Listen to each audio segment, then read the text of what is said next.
بسم الله الرحمن الرحيم. الحمد لله والصلاة والسلام على رسول الله وعلى آله وأصحابه ومن والاه. شكرا لأمانة العام على سماحه لنا لإلقاء الكلمة.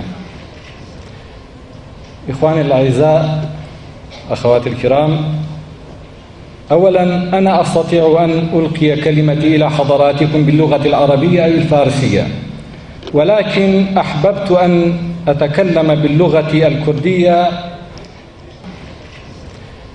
بواجبی سەرشانی خۆم زانی وەک کوردێکی ئامادە بوو بەڕێوەبەری کەناڵێک لە کەناڵەکانی ئەندان لە جەمعیەی عام لە ئیتیحادی ڕادیۆ و تەلەڤیزیۆنە ئیسلامیەکان کە ماوەی 8 ساڵە ئێمە ئەندامی تێیە، منیش لەو بارەیەوە قسە بکەم بە تایبەتی بۆ ئەوەی کە ئەوە ڕوون بکەینەوە کە گەلی کورد لە کوردستانی عێراق هەرگیز نایەوێت و نابێتە مەترسی لەسەر جیهانی ئیسلام، و بەڵکو کاتی خۆی وە لە ڕابردووە ئاینی پیرۆزی ئیسلامی بە ئارەزومەندانە وەرگرتووە، لە ترسی شمشێر مسلمان نەبووە وەک هەر گەلانێکی کە، بەڵکو ئارەزومەندانە ئیسلامی قبول کردووە و لە سایەی ئیسلام و بە برایەتی مسلمانان لە جیهانی ئیسلاما دەمێنێتەوە و لێ جیا نابێتەوە.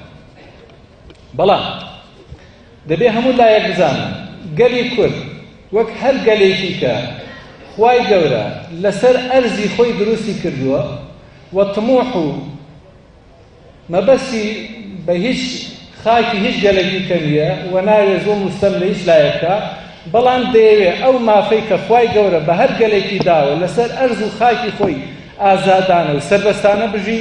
دیارە گەلی کوردیش بەبێ ئەوەی کە ستەم لە هیچ لایەکە دەیەوێ ئازادانە و سەربەخوانە بڕیار لەسەر ئایندەی خۆی بدات.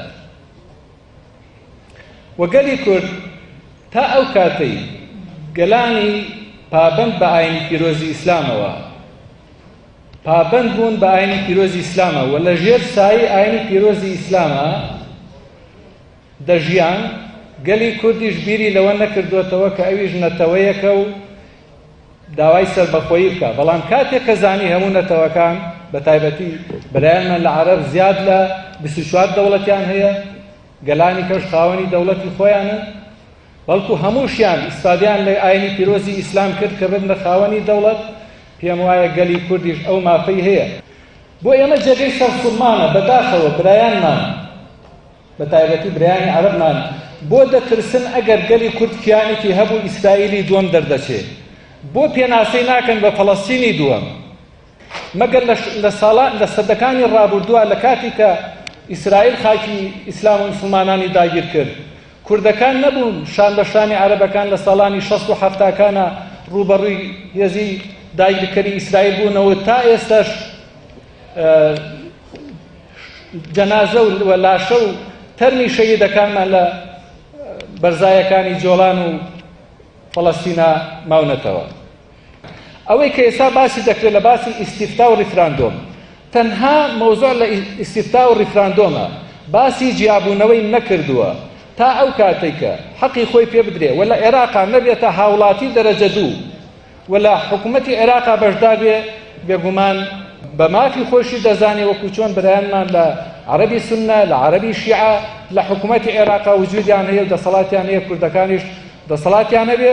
بەڵام ئەگەر ستەمی لێکرا ئەوە پێم وایە هیچ کەسێ ستەم قبوڵ ناکە. گەلی کوردیش وەکو وەرگەلێکی کە دەیەوێت لەسەر خاک و ئاوی خۆی بە ئازادانە بژی. هیوادارم برایانمان لە عێراقی نوێ ئەو مافەمان پێ بدەن کە ئێمەش بڕیار لەسەر چارەنووسی خۆمان بدەین. وەسەلام عەلەیکم وەڕەحمەتوڵڵاهی وبەرەکاتوه. وعليكم السلام ورحمة الله تعالى وبركاته. نشكر الأستاذ فاروق علي مدير قناة بيان في